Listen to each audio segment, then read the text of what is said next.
Bom dia! E aí, vamos estudar Química para o Enem? Acho que você já me conhece, eu sou a professora Jaqueline Amanda do Cefet-MG e hoje vou trazer para você um assunto muito interessante. Imagina uma técnica só com a qual a gente consegue produzir novas substâncias, purificar metais, proteger peças contra a corrosão e ainda criar revestimentos, tanto com o objetivo de embelezar, né, trazer um aspecto bonito para a nossa peça, como também com o objetivo de criar novas propriedades para essas peças metálicas. Por exemplo, melhor resistência mecânica ou melhor resistência contra a corrosão. Gente, isso é para dizer o mínimo, porque na verdade essa técnica tem ainda muitas outras aplicações. E aí, ficou curioso para saber do que se trata? A gente vai falar de eletrólise. Mas antes de falar a respeito da questão do Enem sobre eletrólise, eu queria que a gente desse uma revisãozinha a respeito das pilhas que a gente viu na aula passada, ok? E também falar um pouquinho da eletrólise em si. Vamos lá? Bem, gente, na aula passada a gente viu sobre as pilhas e vimos a pilha de Daniel, você se lembra? A gente tinha um eletrodo de cobre imerso numa solução contendo íons cobre e um eletrodo de zinco imerso numa solução contendo íon zinco. Bem, nesse processo a gente tinha que o zinco sofria oxidação, liberando elétrons, e esses elétrons então migravam lá para a placa de cobre.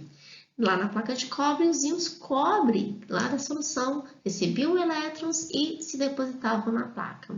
Aqui a gente tinha o catodo, né? O local onde estava acontecendo a redução, e o nosso anodo era o eletrodo de zinco, onde acontecia a oxidação.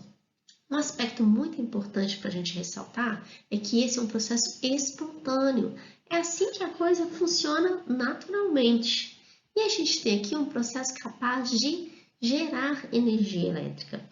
Mas se por algum motivo a gente desejasse que acontecesse o contrário, e se a gente quisesse que a redução acontecesse no eletrodo de zinco e a oxidação acontecesse no eletrodo de cobre, será que seria possível? Bem, talvez você esteja aí se perguntando, mas por que fazer isso?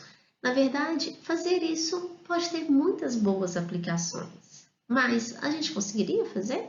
Já que os elétrons têm tendência natural de irem para o eletrodo de cobre?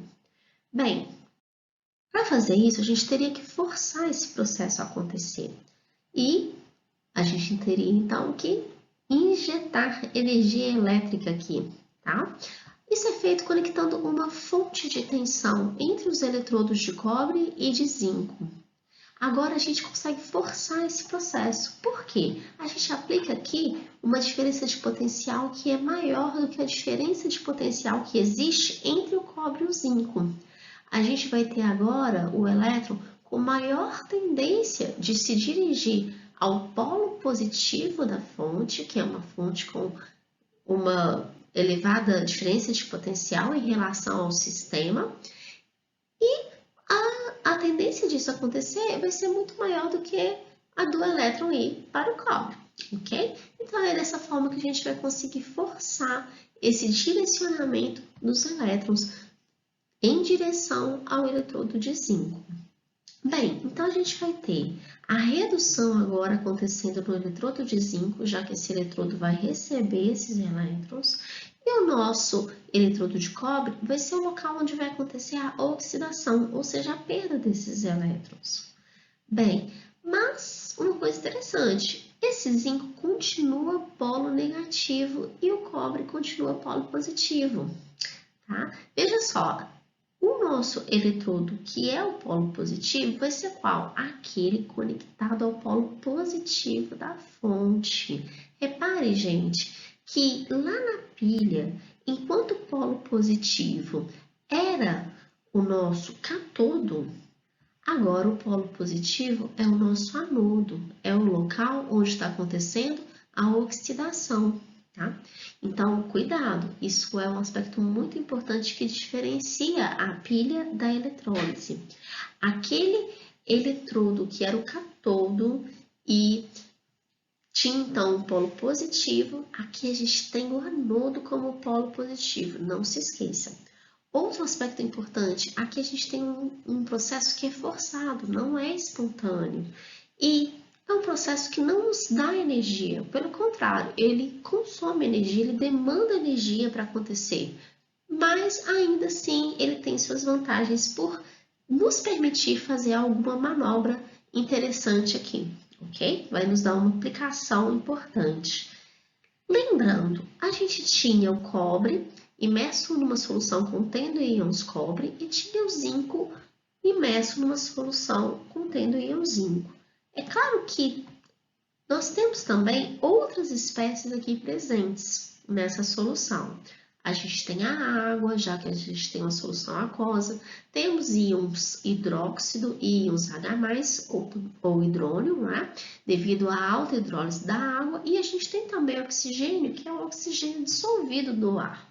Então, quando a gente pensa nos processos que podem acontecer aqui, é importante que a gente leve em consideração essas outras espécies também, porque são espécies que podem também reagir. A gente tem aqui agora uma diferença de potencial alta o suficiente que pode acabar causando a reação dessas outras espécies. Então, a gente vai precisar prestar muita atenção agora nisso. Quais são as opções de reações que a gente tem, então?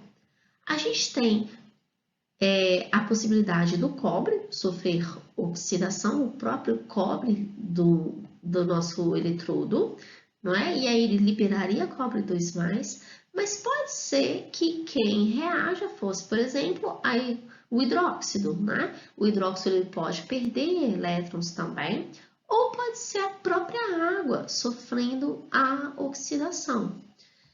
No caso da redução, a gente tem também algumas possibilidades, por exemplo, o zinco 2+ poderia receber esses elétrons para sofrer a redução, mas poderia ser que fosse o H+ sofrendo a redução ou a água na presença de oxigênio, ou talvez a água na ausência de oxigênio, né? Suponha que esse oxigênio acabe, ou então a gente desaere essa água de alguma forma, então a reação poderia acontecer na ausência de oxigênio.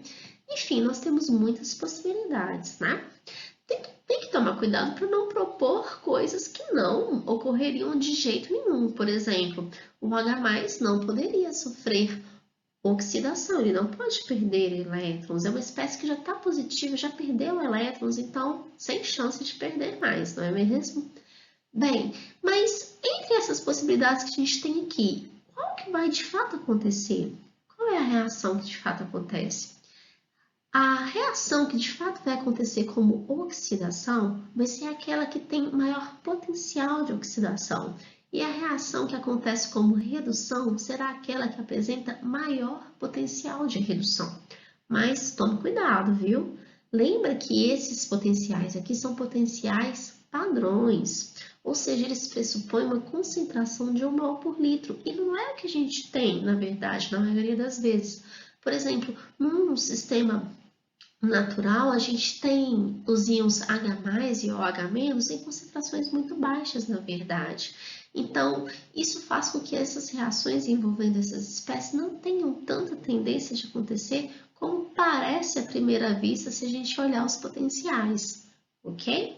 Então, de fato, apesar da gente ter outras espécies, pode ser que, devido à concentração mais baixa, a reação acabe não acontecendo prioritariamente.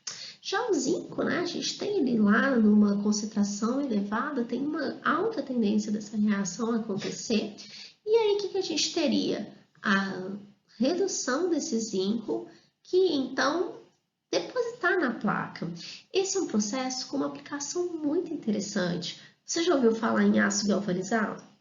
No aço galvanizado, a gente tem um aço que é revestido com zinco, principalmente com o objetivo de aumentar a durabilidade dessa peça, tornar ela mais resistente à corrosão.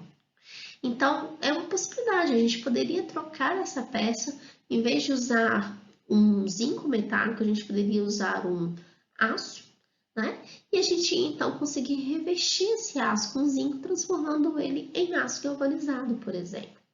Outra opção, a gente poderia trocar esse íon zinco aqui por outro tipo de íon, colocar aqui uma solução de um outro metal.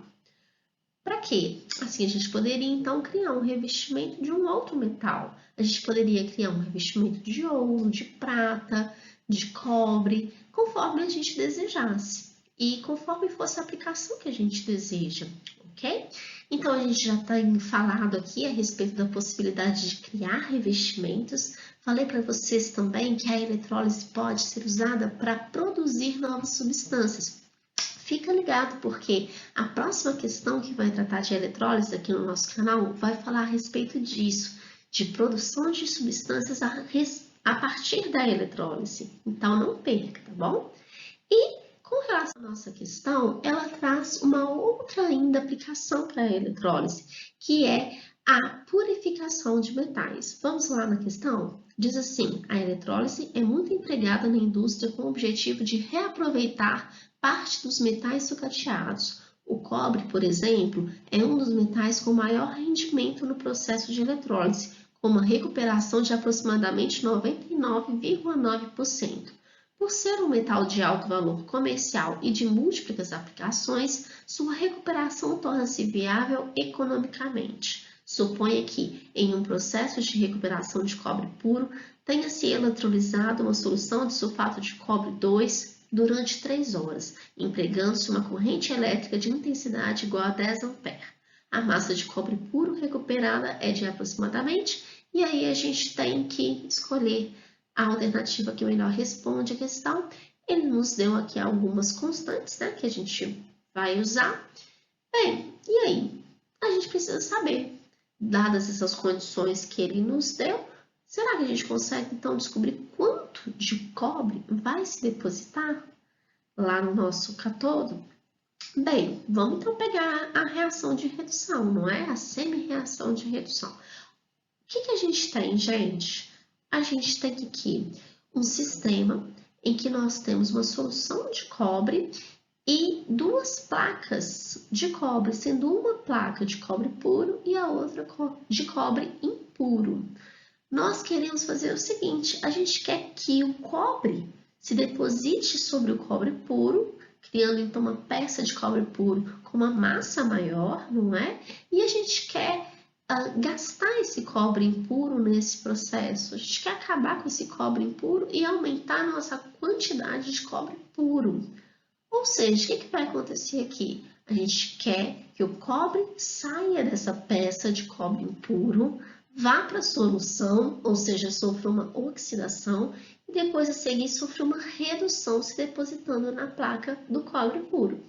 Para isso acontecer, a gente precisa conectar a peça de cobre puro ao polo negativo da fonte, porque assim essa vai ser a peça que vai receber elétrons para favorecer a redução, ok? Então agora que a gente já entendeu o processo, vamos pensar, e aí, como é que eu sei essa massa de cobre? Ao analisar a nossa equação, nós vemos que 2 mols de elétrons causam a deposição de 1 mol de cobre. Então, ótimo, a gente sabe relacionar a quantidade de cobre que é depositada com a quantidade de elétrons que passa nesse sistema. O problema é que a questão não nos falou a respeito de quantidade de elétrons, e sim numa quantidade de corrente que fluiu em um determinado tempo. Mas tudo bem, a gente consegue relacionar isso. A gente sabe que corrente é uma carga que fluiu ao longo de um tempo, ok? Bem, essa carga pode ser isolada se a gente multiplicar a corrente por tempo.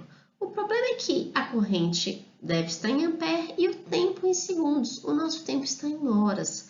Então, a gente precisa converter aquele tempo em horas para um tempo em segundos. Fazendo isso, a gente encontra, então, uma carga de elétrons que fluiu nesse sistema. Bem, melhorou, mas ainda não tá bom. A gente precisa relacionar o nosso cobre com mol de elétrons e, por enquanto, a gente só sabe uma quantidade de carga que fluiu aqui. E aí, então, a gente pede uma ajudinha para a constante de Faraday.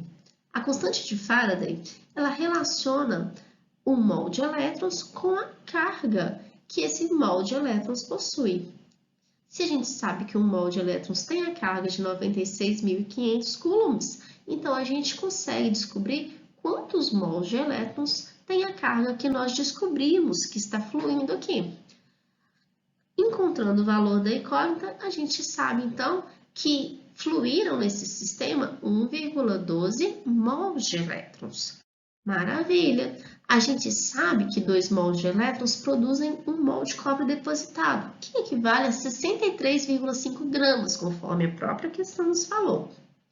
Então, ótimo! Agora a gente sabe qual que é a quantidade de mols de elétrons que de fato fluíram, não é? Se 2 mols de elétrons depositam 63,5 gramas de cobre, a quantidade de mols de elétrons que nós obtivemos vai depositar uma outra massa de cobre e a gente descobre que essa massa é 35,5 gramas, ou seja, a nossa letra D, ok? Gente, ficou alguma dúvida? Se tiver ficado, deixa lá nos comentários que eu vou ter muito prazer em te ajudar, ok? Continua seguindo o nosso canal, continua vendo os vídeos. Se você perdeu algum, corre lá que ainda dá tempo de assistir, ok? E a gente se vê na próxima questão. Um grande abraço, beijão e tudo de bom para você. Tchau, tchau!